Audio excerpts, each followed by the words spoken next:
heart check. Shalom, peace. Sometimes we think being successful means becoming bigger, stronger, and more important. We want recognition. We want people to notice us. But Jesus turns that thinking upside down. He says, unless you turn and become like children, you will not enter the kingdom of heaven. What does Jesus mean? A child knows something we adults sometimes forget. I need someone bigger than me. A child trusts, a child depends, a child knows where to run when afraid. And that's what Jesus is asking from us.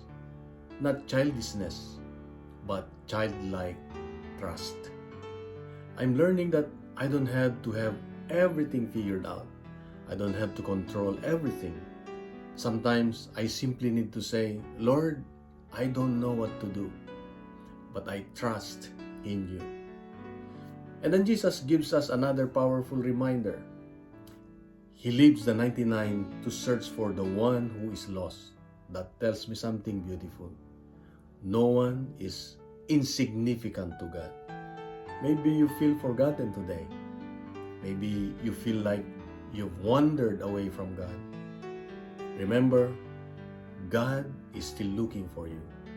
So today, my practical challenge is simple. Stop trying to control everything.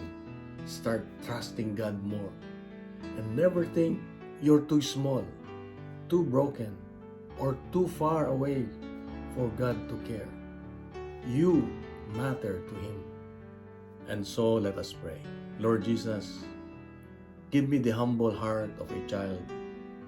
Trust me to trust you, to depend on you, and to never forget that I am precious in your eyes.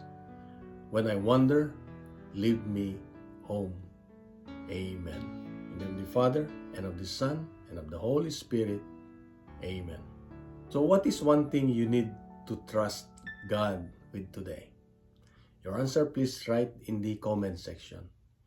If these daily gospel reflections help your prayer life, please like, subscribe, share, and follow so we can reflect together every day. Let's fill social media with good news, not fake news. Let's make the Word of God go viral. And God bless you. And remember, God is always good.